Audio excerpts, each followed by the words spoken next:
We are now recording the session. I'm going to go ahead and proceed, and then anyone who comes in later, they can review the recording. I'll send that out after. So anyway, my name's Nicole Gladkey. I'm from Do It Training, and today I'm going to talk about Qualtrics.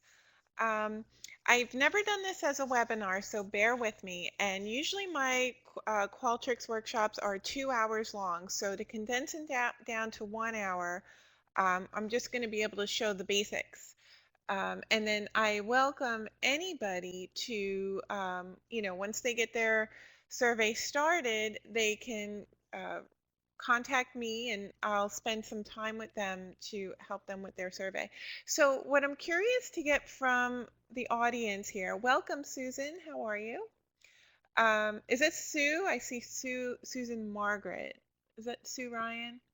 Um, so what I kind of wanted to get a feel for from everybody else is what your interests are in Qualtrics, whether it's just to learn, have more technology in your toolbox, or is it something specific that you wanted to do with Qualtrics or creating a survey? So if you can type just a quick statement in the chat, that would be great, and I can kind of gear the webinar towards your needs.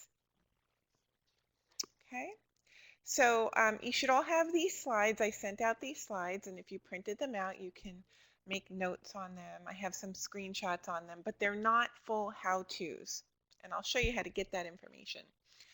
So Ken writes, I've never used it. I don't know why I would, but I know other people use it and like it. Hi, Sue. How are you? Yeah, I kind of got that idea. So Qualtrics can be used for research, information gathering, but I've seen it used a lot on campus just to get down information. Like the last person I helped was somebody who wanted to, it was for a survey so that students can register their bike. And you have to collect certain information and then give out certain information to the student. So Christy writes, we use it to send out a survey to our online students, and it was great, and you would like to learn more. Okay, so Christy, you kind of have the basics down. I'm going to go through a lot of the basics, but I'm going to touch on some of the cool things it does. Okay, so hopefully that'll help you. Now, there are a number of other survey options on campus that we can use for free. Google Forms is one of them, Office 365 or SharePoint. You can even do something like a survey or a test in Blackboard, but Qualtrics has all the bells and whistles and does a lot of things. And therefore, there's a lot of learning that can go along with Qualtrics. So today's objective in my, objectives in my face-to-face workshop is presented right here for you. But for this workshop, I wanted to give you learning expectations. So what can you expect from this webinar? You can expect to learn how to start a survey, where to search for or get help. And what I want to stress to you is that before you send out that survey, especially your first survey, contact Do It Training, have us look it over, help you test it, help you fine tune it, make sure you're gathering the right data before you send it out to the public. Okay, because we can usually spot all the, funny little things that might pop up. Okay. So and by the way, I'm just going to run through these slides. There's about, I don't know, 12 of them, and then we'll go right into the application. So to get into Qualtrics, it's just stonybrook.edu/Qualtrics, and there's a button you log in. I also wanted to make sure you had the phone number.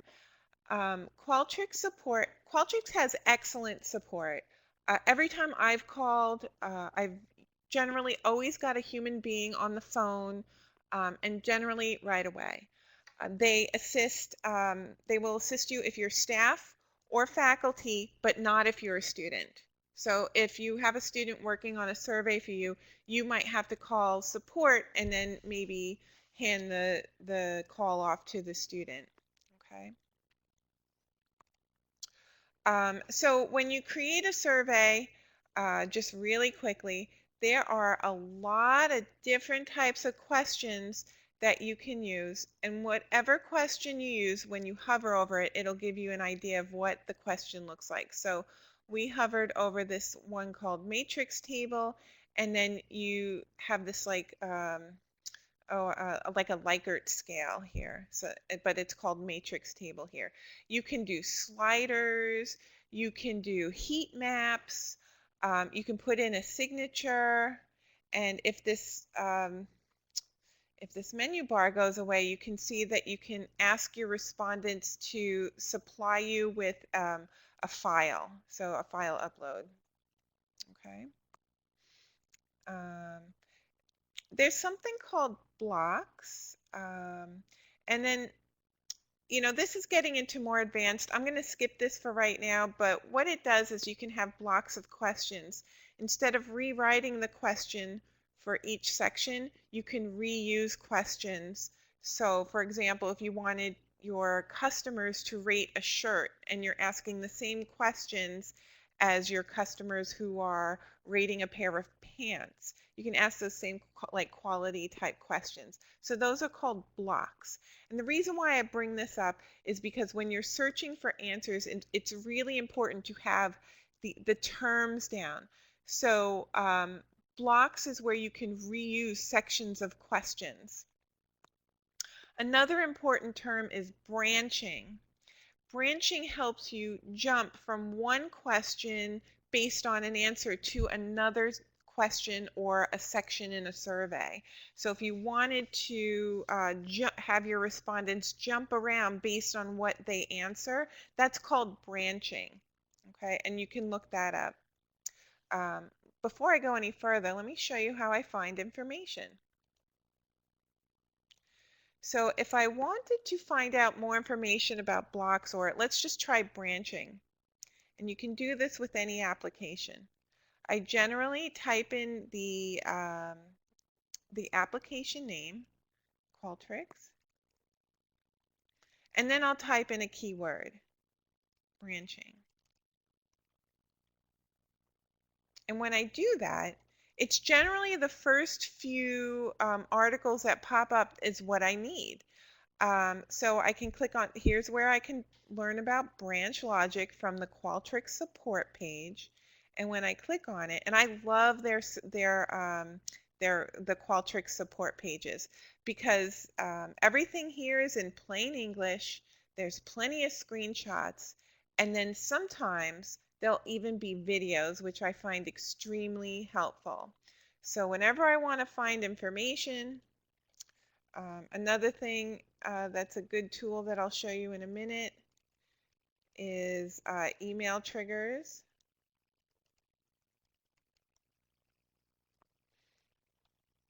And then I could click on that.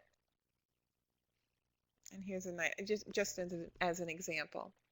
Okay. All right, so that's how you find information. This is just at the end of the survey. You can change what the end of survey message looks like. If you register for one of our Do It training workshops, you'll get this nice cartoon picture of us that we created, some links to get more help, and even a button to suggest more training. So there's a lot you can do there. You can add a little bit of engagement there.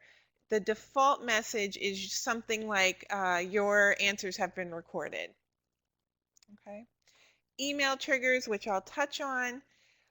What this is that if somebody fills out your survey, you can have an automatic email sent to them. So the way we use it for our workshop registration is that it'll list whatever the person registered for and then some other helpful information. So as soon as you register for a couple of our workshops, it will create it'll send out an email, like having a receipt, like giving someone a receipt. So that way they can take a look at this email and put it in their calendar or whatever they want to do. Okay. And then if we get to it, finally, there's data and reporting. I'll just go over this really quickly. You can do specific analysis on your data by comparing questions to certain parts of your data. So for example, this down here is showing Stony Brook students, staff, I'm sorry, faculty, students, staff, and how they did with each of these questions. So it's kind of like a pivot table. In Qualtrics, they call it crosstabs, and you can look at the data based on just a little bit of a criteria and some questions. Another thing you can do, obviously, is download your data, and I'll talk more about that in a little bit. And then you can also create reports, okay? So I'm going to skip over and go right into the application. So to get into the application, I just type in stonybrook.edu/Qualtrics. Now, I'm curious from any of you, will you be following along, or will you on another monitor, or will you be just taking notes? So if you can type that in the chat, that will be great. And I'll put the link in here in case anyone missed it. So that's stonybrook.edu/Qualtrics.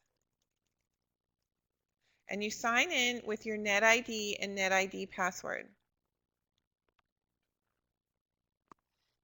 I wonder why that didn't come out as a hyperlink. Oh, wow. Okay, so Sue's going to be on another monitor, so that tells me that I need to make sure I keep it slow.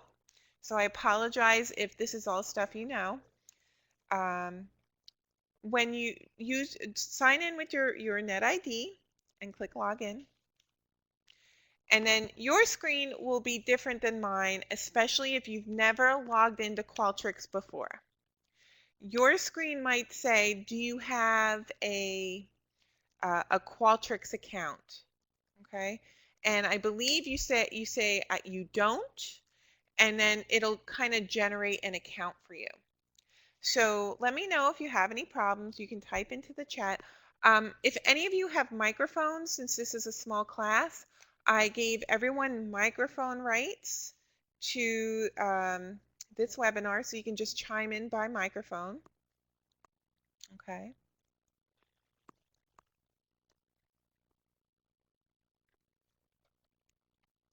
So to start off with, let me make my screen a little bit bigger, and to do that I hit Control plus. Since this is a web application, I can do that. Okay. I think everyone can see. Now these 4 dots, even though it looks like a design, it's actually a home button.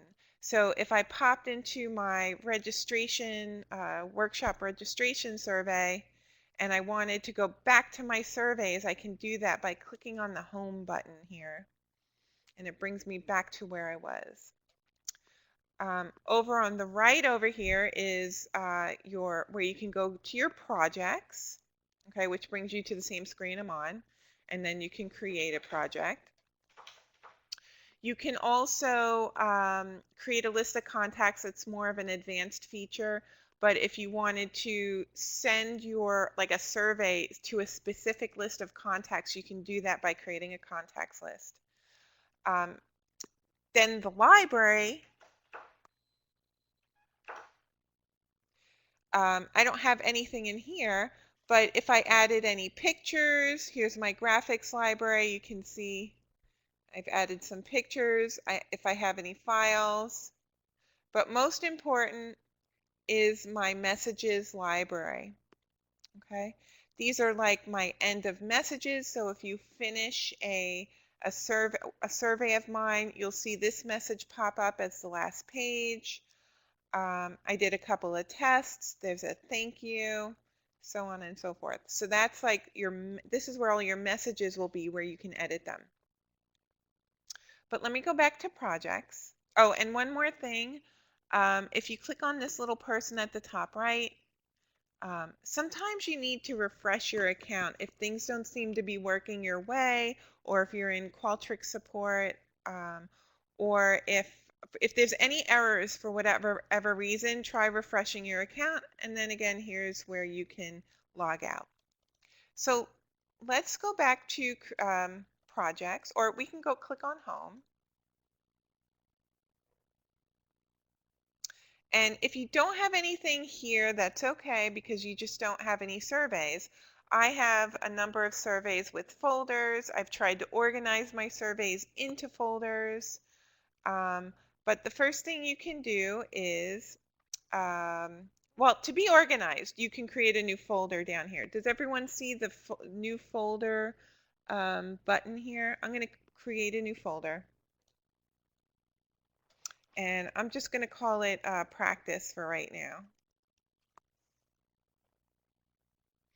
And then just hit enter. So now I have a practice folder.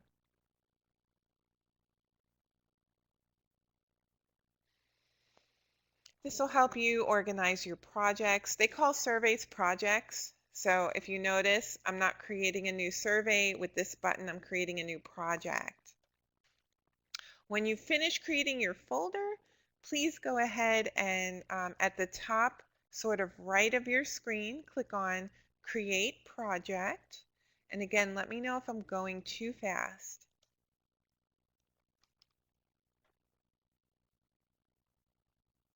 I'm going to give this project a name. I'm just going to call it Practice. And I can put it inside the folder Practice, but it's not here. Maybe because it's already going to be in Practice because Practice is highlighted. So I'm just going to ignore that.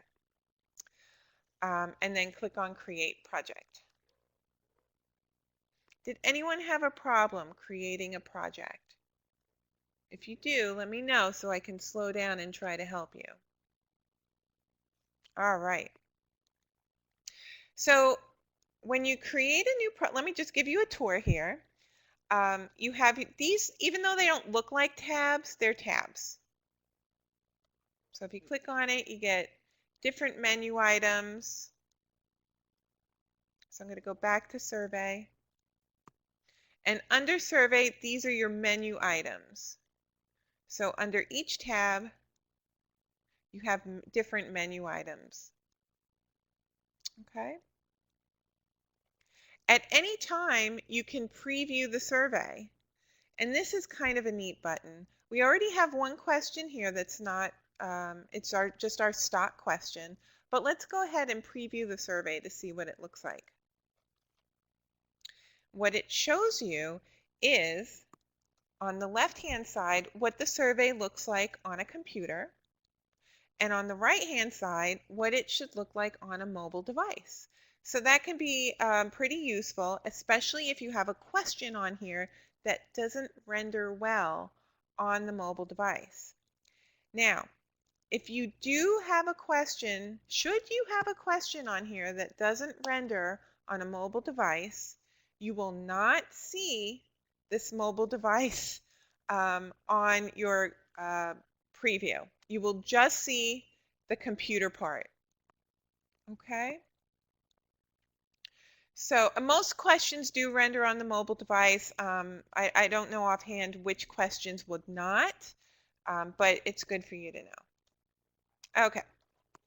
Now, if you want to, it's really just to create the question, you really just click and type. That's all you do. So if I wanted to create, I don't know, for an example, I always think of food.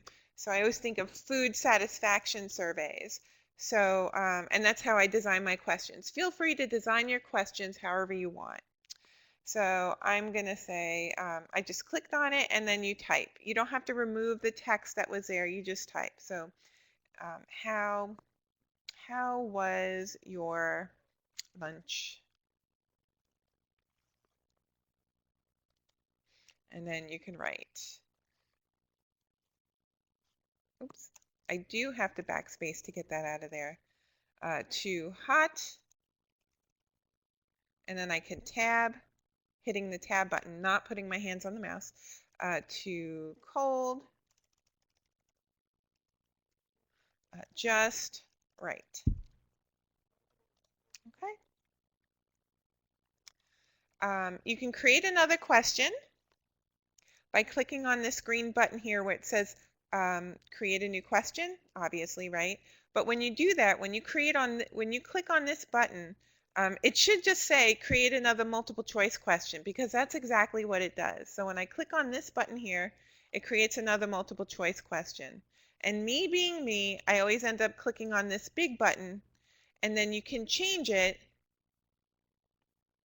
Here on the right hand side are other options. So you can always change your question type to this question, question number 2, by clicking on this down pointing arrow and changing it to one of these other question types.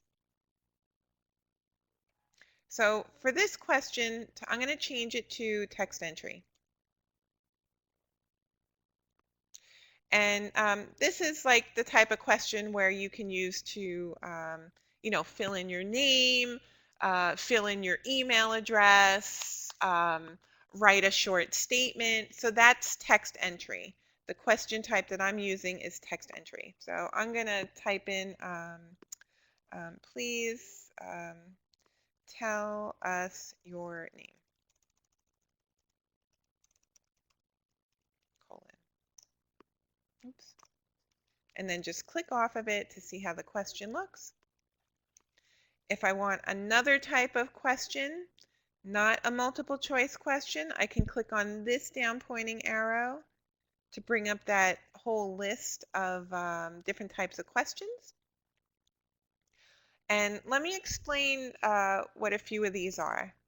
So if you wanted to add, say, a logo at some point in your survey, or some sort of picture, any picture, you can click on graphic. Okay, and it'll give you the opportunity to upload a graphic. If you wanted to maybe explain to your respondents at some point in your survey, probably at the beginning, some information about the survey, that's descriptive text. So you can see here as I hover over each question, so when I hover over graphic on the right hand side, it gives me what it could look like. I don't think this is a really good example. But if I hover over descriptive text, it shows you what it'll look like on the survey. It's asking everyone to basically answer openly and truthfully. Multiple choice, everyone kind of knows what that is. We already talked about matrix, which is a Likert scale. Okay, and text entry is probably something you'll use a lot. And maybe, just maybe, a slider, so you can use like a scale, rate each item. Or you can use something called like a graphic slider. And I apologize, it's down at the bottom of the text, but it allows you to move the slider up and down or left and right, and it changes the slide. So like one example here, I'll create a graphic slider for you to show you. So one example is this, rate something. Rate your satisfaction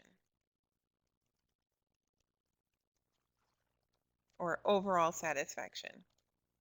And then the respondent can click and move the compass around. This will render as a number on your reporting. But, I don't really like this, this gauge here. So you can do, if you go over to the options here, you can click on smile, and then you can rate it. This is like, how much pain are you in right now? That kind of thing.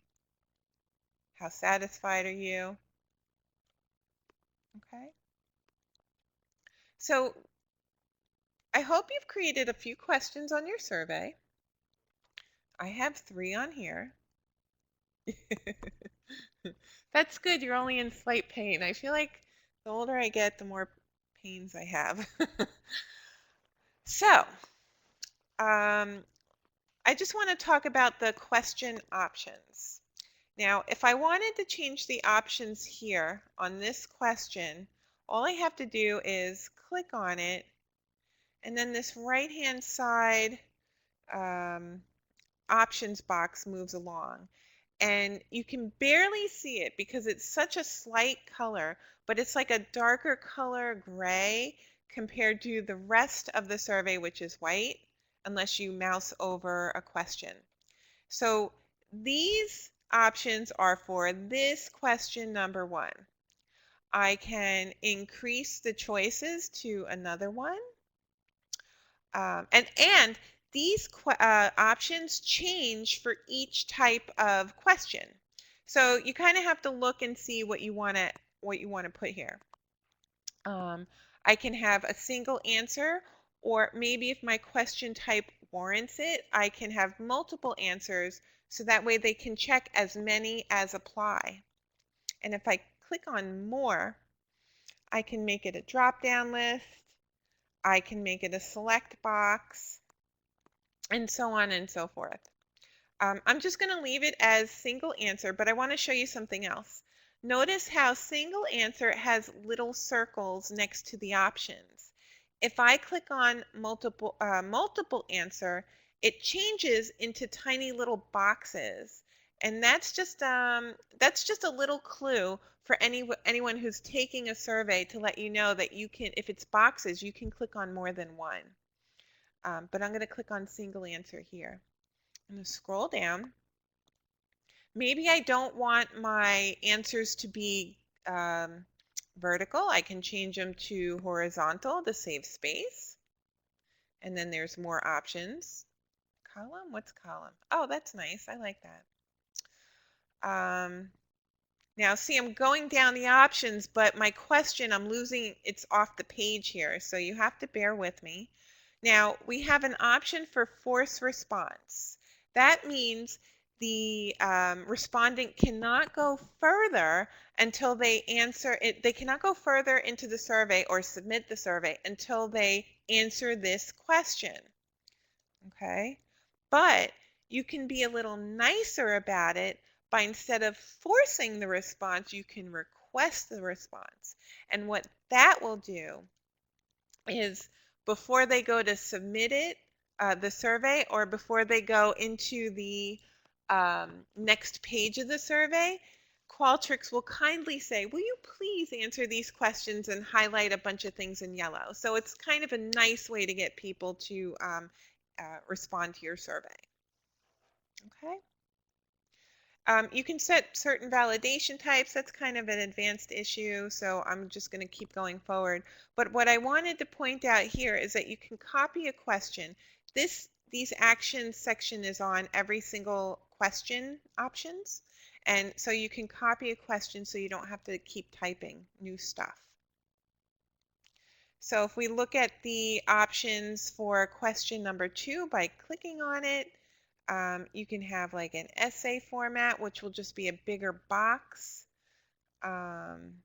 Password will just hide the text. It'll be little dots instead of letters.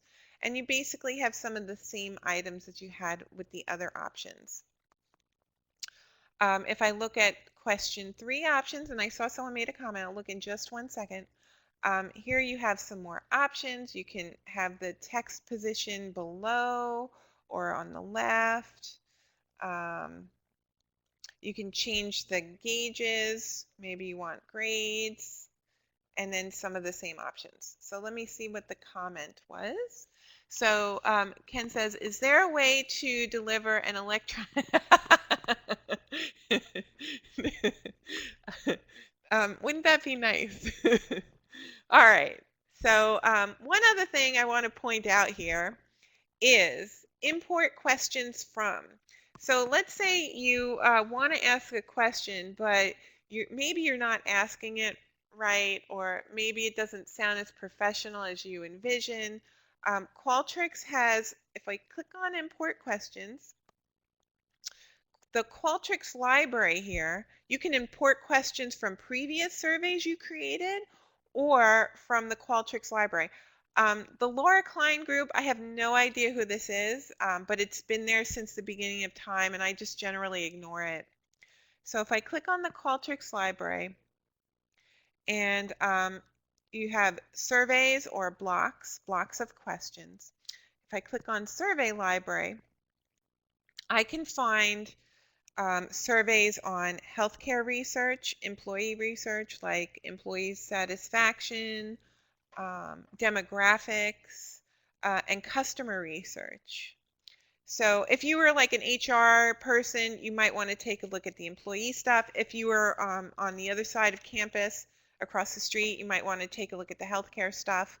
I'm just going to click on customer research and click on customer satisfaction because it's kind of my theme. And then I can look and just kind of hover over each question. Maybe I got to zoom out a little bit to really see it. So if I click on this question, overall, how satisfied or dissatisfied with are you with our company? It just kind of helps me, and it has helped me before, ask the right kind of questions. Um, so you can click on any of the ones you want, and then you can import them into your survey. I'm just going to choose one and then import it. And then that's less typing for me.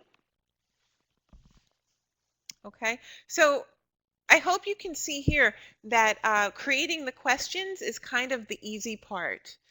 Creating the survey is the easy part. It is 12:30, so I'm going to go more into some of these menu items. Okay, so look and feel. Let's take a look at that one. It's under survey. Oh wait, before we do that, let's go to look and feel. Sorry about that. All right, so up here is some options.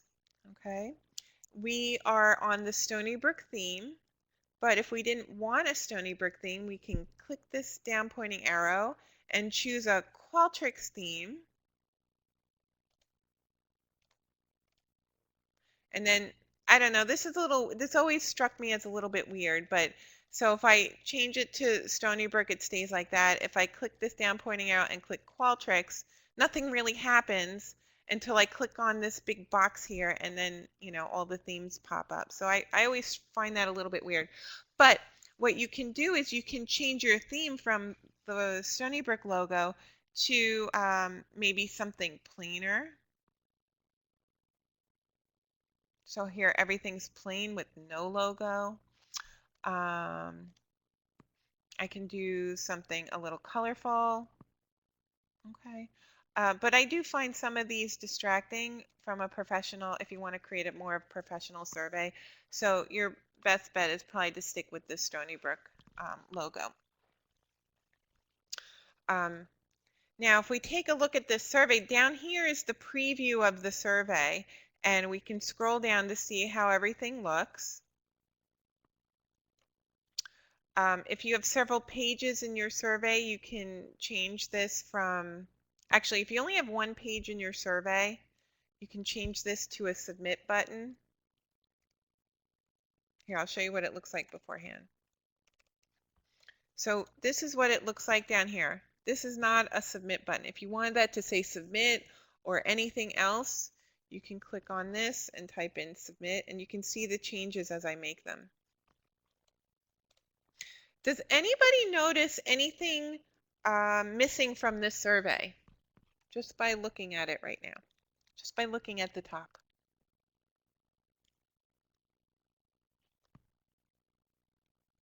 Yeah, Sue, a name, definitely. So we don't know what the name of this survey is or anything about it. So what we can do here is, I believe it's under advanced, and we can type in, whatever the name is. So I'm going to call it food satisfaction survey. Okay. And you can see here that the name is really tiny.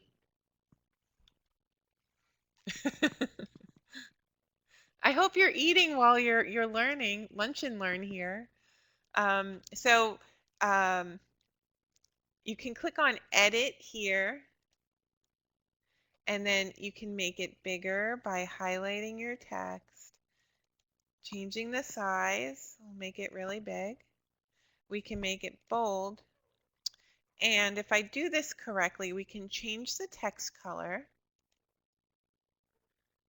I'm going to click on more colors. And I'm going to put in what I think is Stony Brook Red.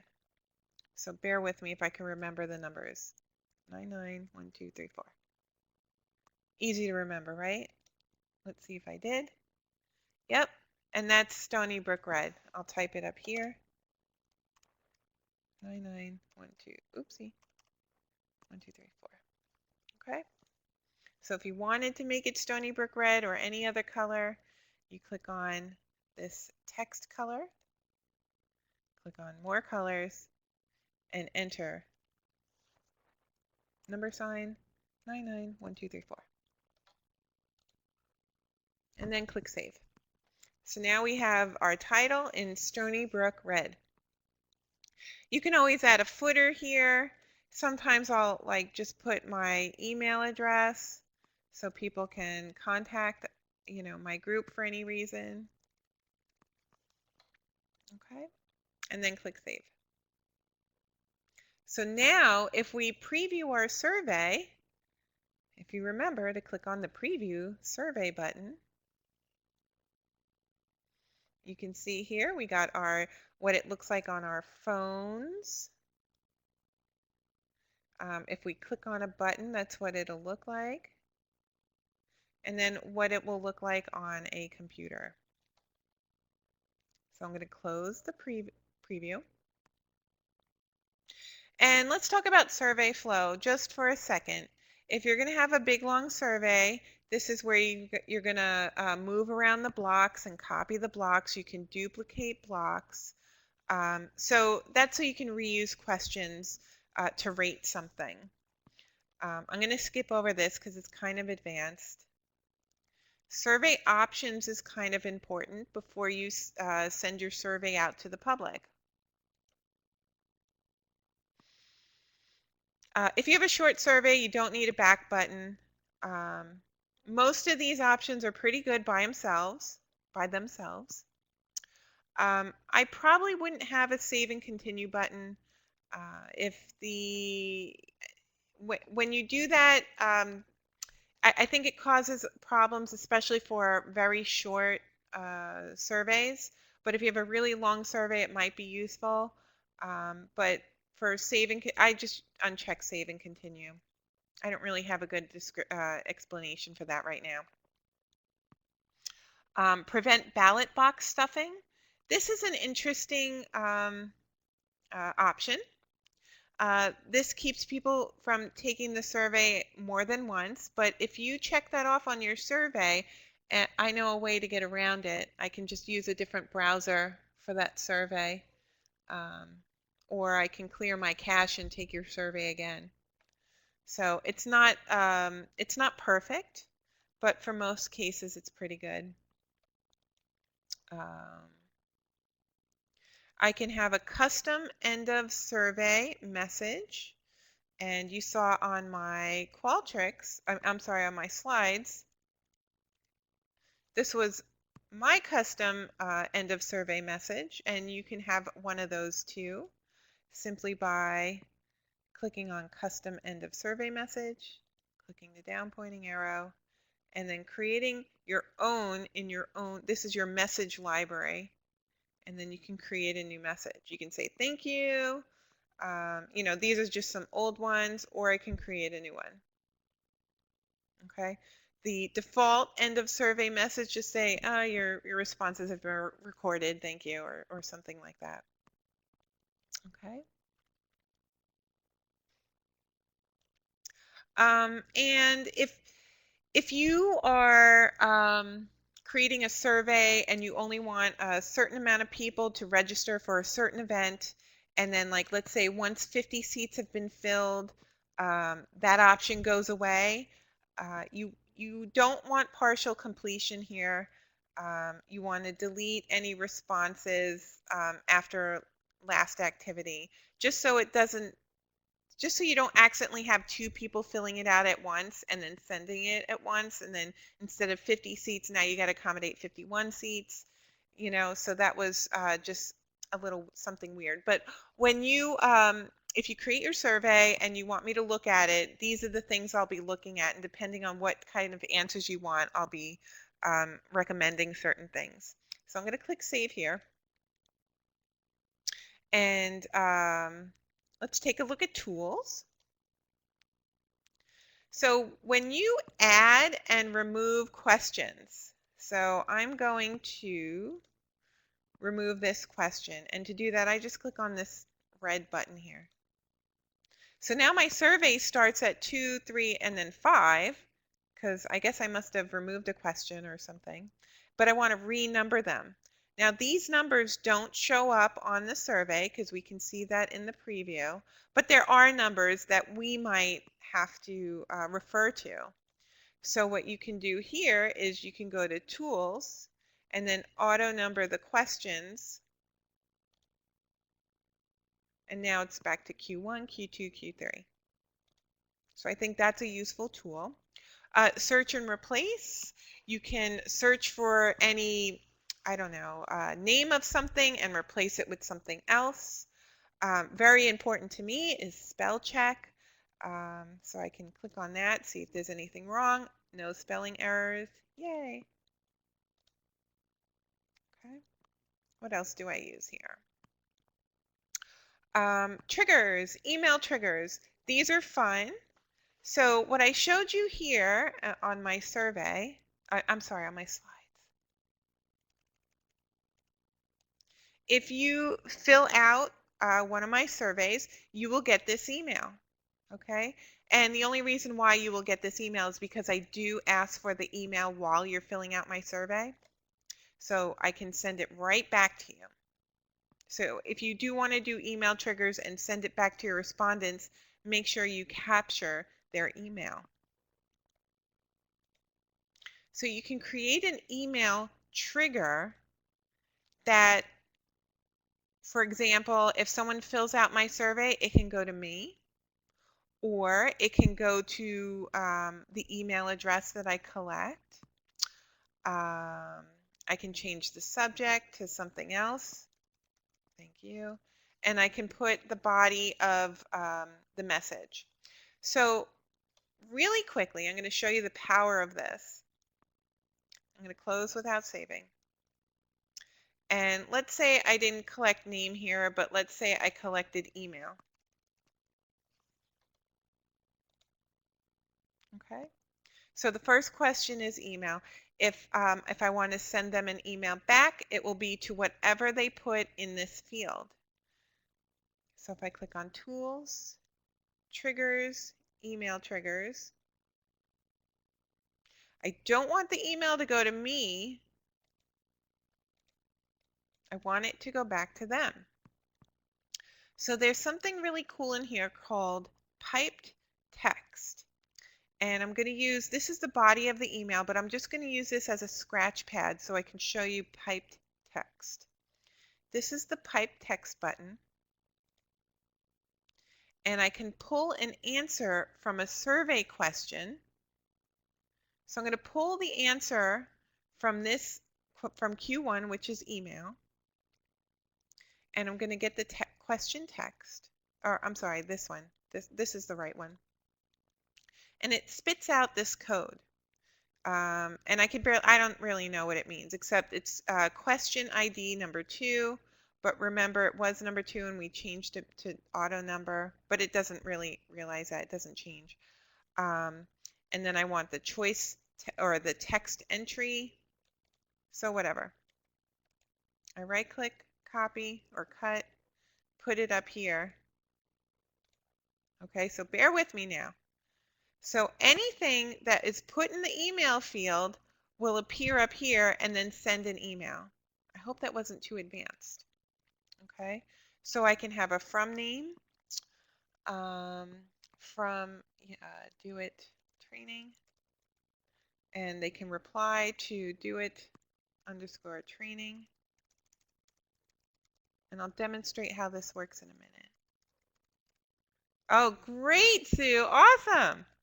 And then I'm just going to write, here is the body of the email. Write whatever you want. Okay. You can even use pipe text to insert other answers to the questions, but I'm just going to cut this short.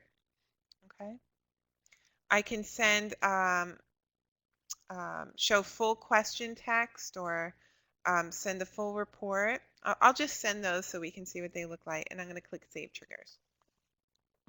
So later on, I'm going to fill out this survey and then have it send me an email. But that, in a nutshell, is an email trigger. It's kind of advanced for this type of learning on a webinar, but hopefully I'll be able to show you what the end result is. Before I do that, though, I want to show you how you can test your survey. So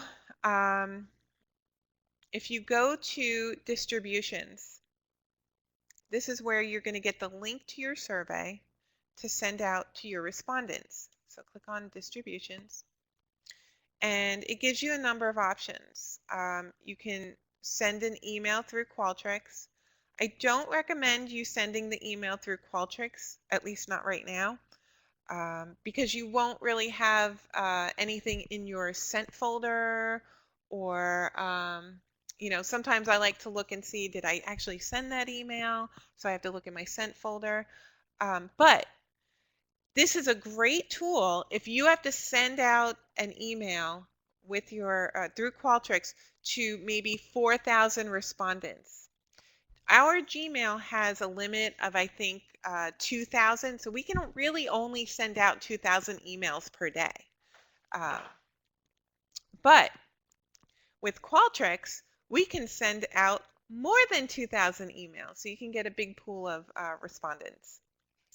What I usually do is use the web option. Social, you can post it on Facebook. Mobile, I'm not quite sure what that does. So if I click on web and use anonymous link,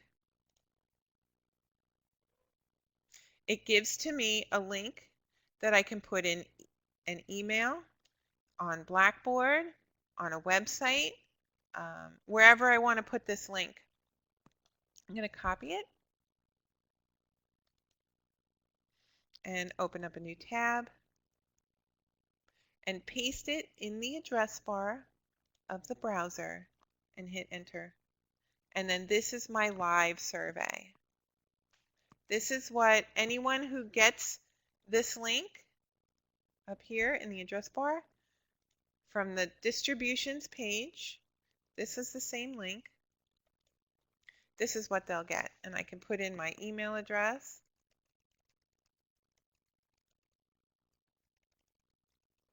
I can rate something, answer a question, and then hit submit.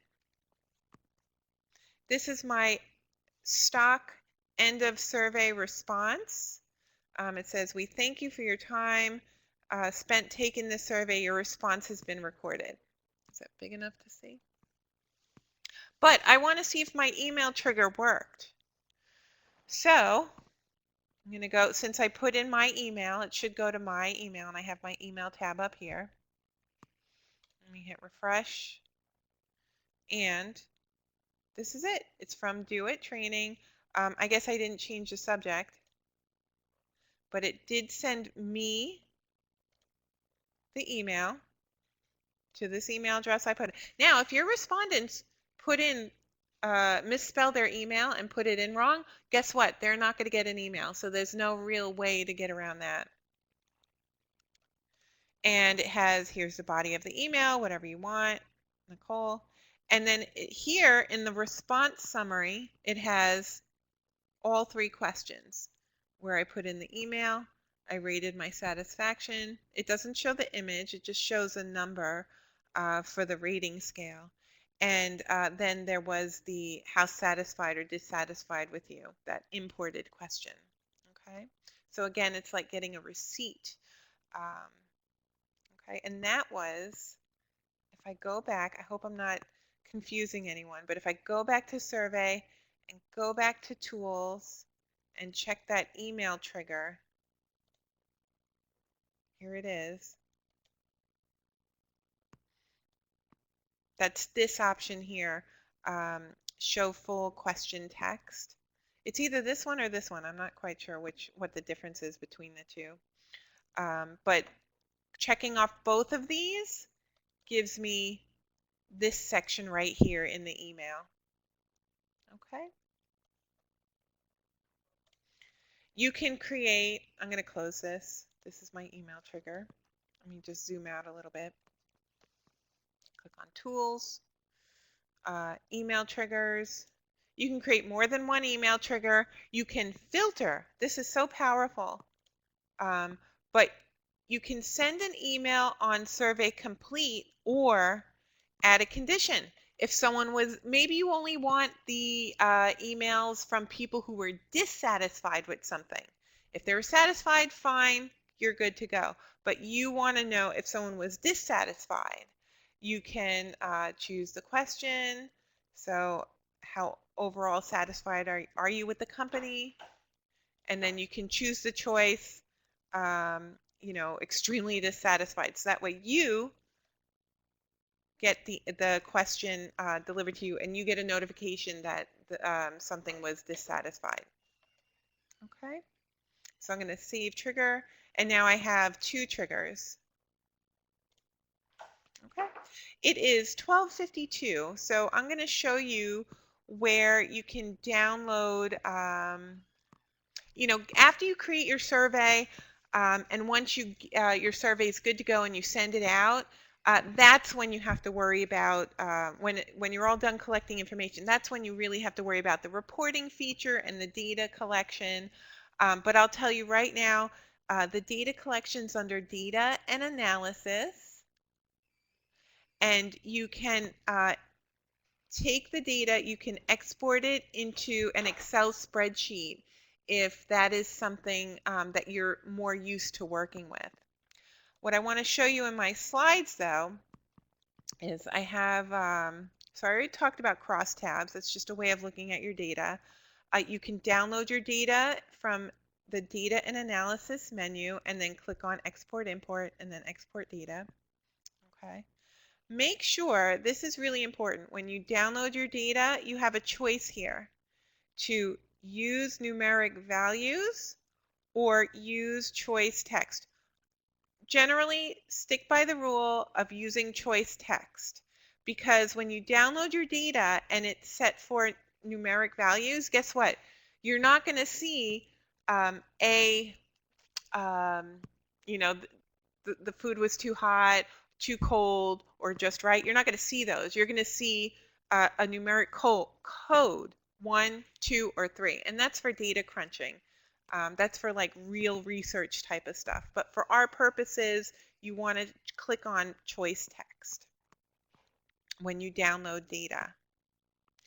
Lastly, you can create online reports that you can send to your supervisors so that they can see what the results are for your feedback survey. So, for example, I will show you.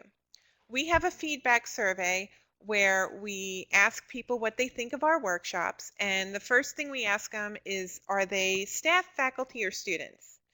And then my boss wanted to know, so what does just faculty say about our workshops?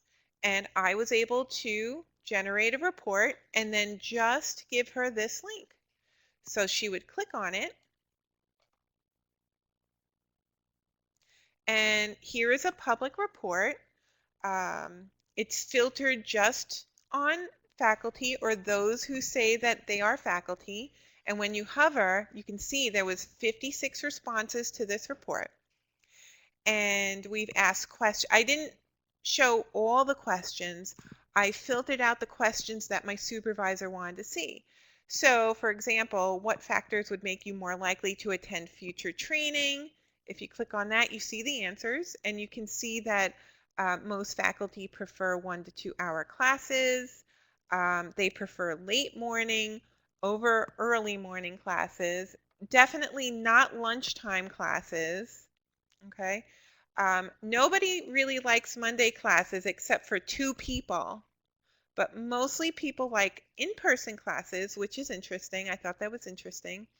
And so 30 people selected in-person classes, whereas 18 people selected online classes.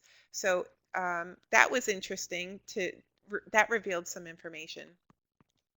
The class format that they preferred, in person over our webinars. Okay. The topics they preferred. So the heavy hitting topics are our webinars, our mini bites that we call them, Google Drive, and Qualtrics. So this question is, we're glad you can join us. Please rate our workshops from good to fair. And here's a little legend, were the objectives clear? Did it stimulate my interest? Were we well prepared? And for the most part, we got excellent, no poor, which is great. What did you like most? This is the, what's that called? Qualitative information, where they just type. And how could this workshop be improved? And it's just text. But this is something that's interesting. So you can have the text, the answers after the question, or you can have something like a word cloud or a Wordle. And this is what the bigger the question, I'm sorry, the bigger the word means the more times the word was used. Okay, so we got comfortable in there. We got organization, which is great. Pace could be good or bad, but you can use that however you want. Okay, so it is 12:57. Does anybody have any questions for me? What I want to stress again is please, if you start your survey, please try to get some time with me. Just send me an email and we'll work out a time that we both can meet, and I'll look it over and make sure it's good to go. And then we can work on looking at the data afterwards. Oh, you're very welcome. Thank you. Christy, was this any new stuff that was most of the stuff you already knew, or did you learn any new stuff?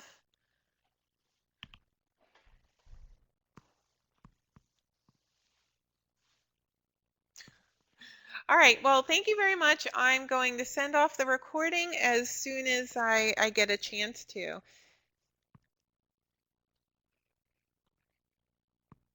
Awesome.